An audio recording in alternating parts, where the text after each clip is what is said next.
श्री गणेशाय नमः। श्री गुरुवे नमः। श्री गिरिजादेव्यै नमः। समस्त ज्योतिष प्रेमी सज्जनों का मैं अपने YouTube channel doctor Ramesh Chandra Joshi में हार्दिक अभिनंदन और स्वागत करता हूं। सज्जनों, ज्योतिष प्रवाह के इस व्याख्यान में गत वीडियो में मैंने आपको बताया था गुरु शुक्र के अस्त में विवाह लग्नों पर घमासान भाग 4। आज मैं इसी विषय को आगे बढ़ाते हुए आपको ले जाना चाहता हूं कि वर्तमान जो विवाह हैं, वर्तमान विवाह किस श्रेणी में आते हैं, क्या इनकी परिभाषा हमारे धर्मशास्त्रों में कही गई है, ये सब व्याख्यान में आपको सुना रहा हूँ अपनी अल्पमति से। ये जो ज्योतिष के, धर्मशास्त्रों के, पुराणों के, वेदों के बड़े बड़े ज्ञाता विद्वान हैं, मेरा व्याख्यान उनके लिए नहीं है। जो सामान्य मेरे जैसे ज्योतिष के विद्यार्थी हैं, उन लोगों के लिए यह व्याख्यान है और विद्वानों के लिए नहीं है। पहले ये समझना हमें होगा कि जो समय की शुद्धि पर हमारे ज्योतिष और धर्म ग्रंथों में जोर दिया गया है, वह किस प्रकार के विवाह के लिए दिया गया है। ज्योतिष और धर्मशास्त्रों में केवल प्रजापत्य, ब्राह्म, देव और आश्व विवाह पर के लिए ही शास्त्रोक्त समय में विवाह करना उचित बताया है। शास्त्रोक्त जो विवाह का समय है, गुरु शुक्र के उदय में अन्य जो भी विवाह लग्नों के साधन में कम से कम 150 से भी 150 से भी अधिक नियमों का अनुपालन सुनिश्चित करने के लिए धर्मशास्त्रों की आज्ञा है, ज्योतिष शास्त्र की आज्ञा है। लेकिन वह किस प्रकार के विवाह में? प्रजापत्य, ब्राह्म, देव और आर्ष, इन विवाहों में। और लेकिन विवाह और भी होते हैं, गांधर्व विवाह है, आसुर विवाह है, पैशाच विवाह है। ये इन विवाहों पर ये नियम लागू नहीं होते। आचार्य श्रीपति का वचन इसमें विशेष ध्यान देने योग्य है। आचार्य श्रीपति बहुत उच्च कोटि के ज्योतिष के विद्वान हुए हैं। आचार्य भास्करानंद लोहनी जी का कहना तो यह है कि आचार्य श्रीपति, लल और नारद, ये विद्वान जो हैं, ये इन विद्वानों की श्रेणी में तो आचार्य भास्कर, बारहमीर आदि भी नहीं आते, आर्यभट्ट आदि भी नहीं आते। ये उन आचार्यों में हैं, त्रिकालदर्शी आचार्य हैं। इन्होंने कलयुग में होने वाली घटनाओं को, इस प्रकार की स्थिति आएगी, पहले ही शास्त्रों में लिख दिया है। आचार्य श्रीपति क्या कह रहे हैं? आचार्य श्रीपति कह रहे हैं, प्रजापत्यम ब्राह्म देवर्षि संज्ञा कालेषु उक्तेषु कार्या विवाह गंधर्वा शाक्य चासुरो राक्षसस्तौ पैशाचो वा सर्वकाले विधेया।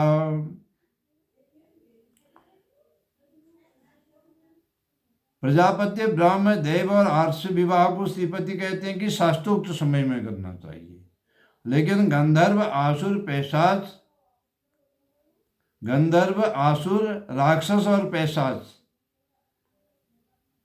ये विवाह जो हैं, ये कब करना चाहिए?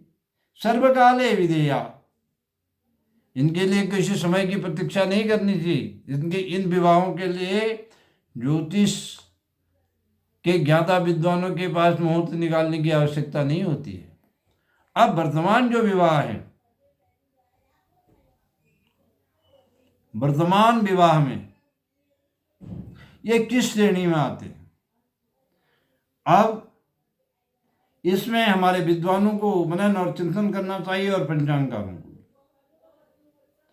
मनुस्मृति अध्याय 3 के अनुसार जो है, मनुस्मृति का अध्याय 3 आप देखेंगे तो उसमें लिखा गया है, एक कम से कम एक वेद का अध्ययन किए जाने पर 10 वर्ष तक की कन्या का दान ही प्रजापत्य ब्राह्म देव आर्ष विवाह की संज्ञा में आता है।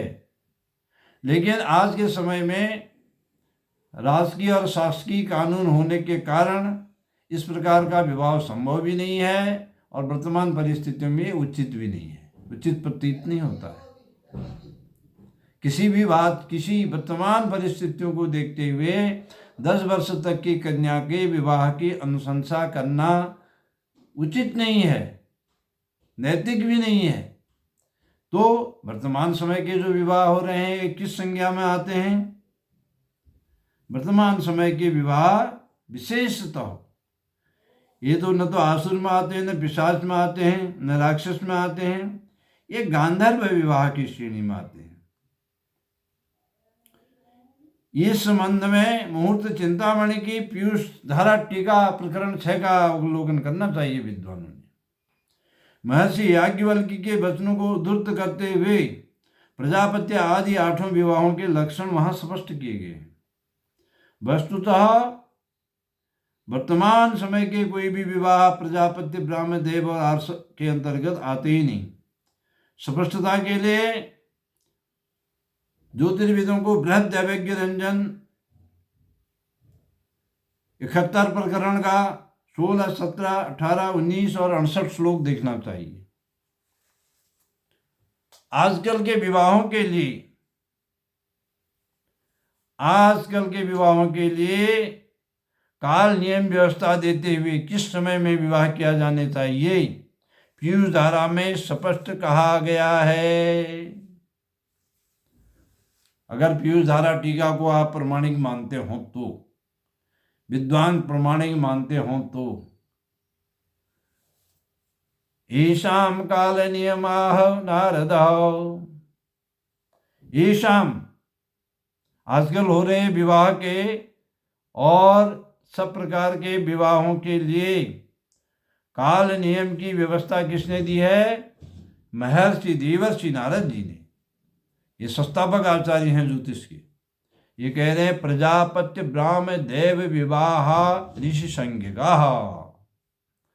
जो प्रजापति विवाह है, ब्राह्म विवाह है और देव विवाह है, आर्ष विवाह है, ये ऋषि संज्ञक हैं। ये सब ऋषि, आर्ष ऋषि मतलब ये जो विवाह हैं उक्त कालेषु कर्तव्यस्तत्वारः, ये 4 विवाहों को जो शास्त्र के निर्धारित नियम विवाह के मुहूर्तों के निर्धारण के लिए जो नियम बनाए गए हैं उन नियमों के अनुसार करना चाहिए। यहाँ तो पीयूष धारा कार ने देवर्षि नारद व पारसर ग्रह सूत्र दोनों प्रमाणों से स्थिति को पूर्ण रूप से स्पष्ट कर दिया है। पीयूष धारा ने कन्या शब्द का लक्षण बताते हुए कहा है 10 वर्ष व्यतिक्रांता कन्या शुद्धि विवर्जिता तस्या तारेन्दु लग्नानाम शुद्धो पाणि ग्रहो मतः। पीयूष धारा मुहूर्त चिंतामणि 6:12। उक्त समस्त धर्मशास्त्रीय वाक्यों से स्पष्ट है कि आज के समय में जब वर और वधू प्रौढ़ ही नहीं अपितु अति प्रौढ़ हो गए हैं, ऐसी स्थिति में गुरु शुक्राष्ट समय का कोई महत्व नहीं रह गया है और विवाह लग्न मुहूर्त साधन का भी विशेष करके कोई महत्व नहीं रह गया है, क्योंकि अब महर्षि व्यास जी के वचनों के अनुसार पीयूष धारा, महर्षि व्यास जिनने वेदों का विभाग किया, 18 पुराणों की रचना की है, वो कह रहे हैं ये श्लोक जो है जो मैं पढ़ रहा हूँ महर्षि वेद अभ्यास का है। 10 वर्ष व्यतिक्रांता कन्या शुद्धि विविधता तस्या तारेन्दु लग्नानाम शुद्धो पाणि ग्रहो मतः। महर्षि वेद अभ्यास कह रहे हैं कि तस्यादु 10 वर्ष अति प्रौढ़ और अति प्रौढ़